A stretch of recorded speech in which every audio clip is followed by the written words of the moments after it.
बर्फ के टुकड़े आसमान से धीरे धीरे नीचे गिर रहे थे और पाइनवुड के छोटे से शहर को सफेद रंग की चमकदार चादर से ढक रहे थे। क्रिसमस बस कुछ ही दिनों की दूरी पर था और सड़कें उत्साह से गुलजार थीं। दुकानों के सामने टिमटिमाती रोशनी थी और जिंजर ब्रेड और गर्म कोको की खुशबू हवा में फैल रही थी। लेकिन शहर के किनारे एक छोटे से हवादार घर में ब्राउन परिवार ने अपने विनम्र तरीके से क्रिसमस की तैयारी की। ब्राउन परिवार अमीर नहीं था। श्री ब्राउन लकड़ी की मिल में लंबे समय तक काम करते थे, जबकि श्रीमती ब्राउन पड़ोस में छोटे मोटे काम करती थी। उनके 3 बच्चे थे। एमिली, एक होशियार 12 वर्षीय लड़की जिसे चित्र बनाना पसंद था। टॉमी, एक साहसी 8 वर्षीय बच्चा। और छोटी सोफी, सिर्फ 4 वर्ष की, जिसकी ऐसी संक्रामक हंसी थी जो सबसे ठंडे सर्दियों के दिन को भी रोशन कर सकती थी। अपने संघर्षों के बावजूद ब्राउन परिवार एक खुशहाल परिवार था। हालांकि यह क्रिसमस विशेष रूप से चुनौतीपूर्ण साबित हो रहा था। लकड़ी की मिल ने घंटों में कटौती कर दी थी और पैसे पहले से कहीं ज्यादा तंग थे। फिर भी श्रीमती ब्राउन ने जोर देकर कहा कि वे जश्न मनाएंगे। क्रिसमस फैंसी उपहारों के बारे में नहीं है, उसने अपने बच्चों को याद दिलाया।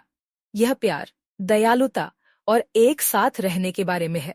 ब्राउन बच्चों ने अपनी माँ की बातों को दिल से लिया। उन्होंने अपने तरीके से क्रिसमस को खास बनाने का फैसला किया। एमिली ने घर पर सजावट बनाने के लिए कागज और रंगीन पेंसिल के टुकड़े ढूंढे। टॉमी ने देहाती पुष्पमाला के लिए पाइन कोन और शाखाएं इकट्ठा करने के लिए उनके घर के पीछे बर्फीले जंगल में कदम रखा। सोफी, जो बहुत मदद करने में असमर्थ थी, ने अपनी मधुर ऊंची आवाज में क्रिसमस कैरोल गाए। चलो पेड़ के लिए अपना खुद का सितारा बनाते हैं, एमिली ने एक शाम सुझाव दिया। हम क्या उपयोग कर सकते हैं? टॉमी ने भौहें सिकोड़ते हुए पूछा। एमिली ने एक पल के लिए सोचा। हमारे पास जो है हम उसका उपयोग करेंगे। चलो रचनात्मक बने। बच्चों ने घर की तलाशी ली। एक पुराने चॉकलेट रैपर से पन्नी के टुकड़े, कुछ चमकीले मोतियों वाला एक टूटा हुआ हार और यहाँ तक कि एक पुराने स्वेटर से कुछ धागा भी पाया। साथ मिलकर उन्होंने तारे को जोड़ा और हालांकि यह बिल्कुल भी सही नहीं था, लेकिन उनके लिए यह सुंदर था। जब ब्राउन अपने सजावट पर काम कर रहे थे तो उन्होंने दरवाजे पर दस्तक सुनी। यह श्रीमती जेनकिंस थीं, जो उनकी बुजुर्ग पड़ोसी थीं। वह कुकीज की एक छोटी टोकरी लेकर आई थीं। ठंड से उनके गाल गुलाबी हो गए थे। मुझे लगा कि तुम्हें ये पसंद आ सकती है, उसने टोकरी श्रीमती ब्राउन को देते हुए कहा। मैंने बहुत ज्यादा बेक कर ली है। मेरे पास सजावट का एक पुराना डिब्बा है जिसका मैं अब उपयोग नहीं करती। मैं उन्हें अपने अटारी में धूल जमा करने के बजाय इस्तेमाल होते देखना पसंद करूंगी। उन्होंने पूरा दोपहर अपने पेड़ को सजाने में बिताया। उनकी हंसी छोटे से घर में भर गई।